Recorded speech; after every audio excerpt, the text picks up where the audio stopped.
ওয়াহিবা, আপনাকে ধন্যবাদ। ওসমান হাদির প্রতি মানুষের শ্রদ্ধা নিবেদন এটি অব্যাহত রয়েছে। অনেকে সশরীরে আছেন, অনেকে অন্তর থেকে তার জন্য দোয়া করছেন। কারণ এদেশে গণতন্ত্র প্রতিষ্ঠার আন্দোলনে ওসমান হাদির ত্যাগ তিতিক্ষা ইতিহাসে স্বর্ণাক্ষরে লেখা থাকবে। ওসমান হাদির যারা ভক্ত তারা এখানে শাহবাগ মোড়ে অবস্থান নিয়েছেন, তারা সমাবেশ করেছেন। তারা 24 ঘন্টার আলটিমেটাম দিয়ে এখান থেকে চলে গিয়েছেন, যদিও এখানে এখন অনেকে অবস্থান করছেন। তারাও কিছুক্ষণের মধ্যে হয়তো চলে যাবেন। আমি আপনাকে হয়তো জানিয়ে রাখি যে বিকেল 5:15টার পর থেকে এই শাহবাগ দিয়ে যানবাহন চলাচল স্বাভাবিক রয়েছে এবং এই গুরুত্বপূর্ণ সড়কটি এরই মধ্যে খুলে দেওয়া হয়েছে। অর্থাৎ এলিফ্যান্ট রোড থেকে শুরু করে প্রেস ক্লাবের দিকে এবং ফার্মগেট থেকে ঢাকা বিশ্ববিদ্যালয়ের দিকে যে সড়কটি এটি পুরোপুরি সচল রয়েছে। যদি এখন পর্যন্ত মেট্রো রেল উত্তরা দিয়াবাড়ি থেকে মতিঝিল পর্যন্ত আসা যাওয়া করলেও শাহবাগ স্টেশনে এখন পর্যন্ত থামছে না।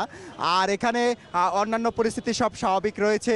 হাতির প্রতি শ্রদ্ধা নিবেদন অব্যাহত রয়েছে। ওয়াহিবা, আমি এই মুহূর্তে একজন জুলাই যোদ্ধার সাথে কথা বলার চেষ্টা করব। আমি তার থেকে আজকের যে কর্মসূচি দেওয়া হয়েছে সেই কর্মসূচি বিষয়ে জানার চেষ্টা করব। আমরা জানি যে আপনি একজন ওসমান হাদির সহযোদ্ধা ছিলেন, জুলাই আন্দোলনে অংশগ্রহণ করেছেন। আপনারা এই বিচার কিভাবে চাচ্ছেন, কিভাবে খুনিদের ব্যাপারে আপনাদের প্রতিক্রিয়া জানতে চাচ্ছিলাম। দেখেন, আমাদের জাবের ভাই পরিষ্কারভাবে বলে দিয়েছেন যে 24 ঘন্টার ভিতরে যদি হত্যাকারীকে না ধরা হয় তাহলে সেটার পরবর্তী যে পরিকল্পনা সেটা আমরা একজন হাদিকে ওরা মারতে পেরেছে। এখনও কিন্তু প্রতি ঘরে ঘরে হাদি রয়েছে। আজকের পর থেকে বাংলার জমিনে ইনশাআল্লাহ প্রত্যেক ঘরে একটা করে হাদি তৈরি হবে। আমাদের এই আলটিমেটাম যদি আমাদের প্রত্যাশা মতো পূরণ না করে, আইনের আওতায় আইনা যদি মানুষকে দেখিয়ে বিচার না করে, তাহলে ইনশাআল্লাহ আমরা হাদি ভাইয়ের যারা ভালোবাসার মানুষ আছি, ছোট ভাই আছি, ইনশাআল্লাহ এর থেকে বড় কিছু নিয়ে নামবো। আপনারা কালকের কর্মসূচি কোথা থেকে ঘোষণা করবেন? সেটা এখনও জানানো হয়নি, ইনশাআল্লাহ রাতে জানতে পারবো।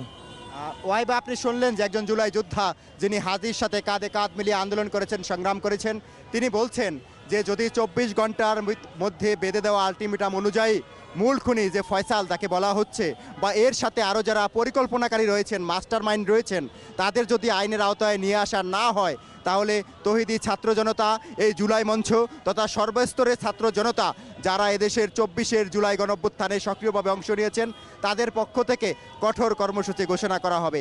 এই মুহূর্তে হাদির প্রতি শ্রদ্ধা জানিয়ে, শহীদ ওসমান হাদির প্রতি শ্রদ্ধা জানিয়ে এখানে যারা এসেছিলেন তারা তাদের যার যার অবস্থানে বাড়ি ফিরে যাবেন। তারা আবার কালকে বিকেল 5:15টায় এই শাহবাগে জড়ো হবেন অথবা অন্য কোথাও জড়ো হবেন, এই বিষয়টি তারা ফেসবুকের মাধ্যমে জানিয়ে দেবেন।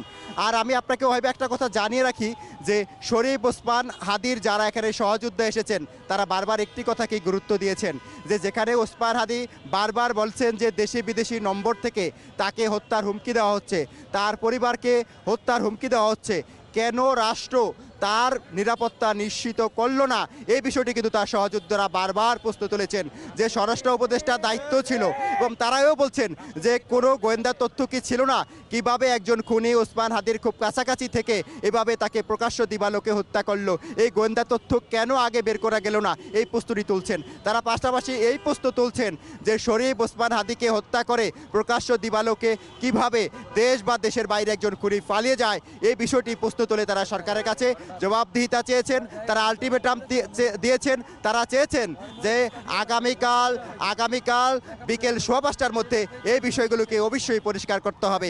এই মুহূর্তেই হচ্ছে আমার কাছে সবশেষ খবর। পরবর্তী সংবাদে ওয়াহিবা এই বিষয়ে আপনাকে আরও আপডেট জানাতে পারবো। ওয়াহিবা।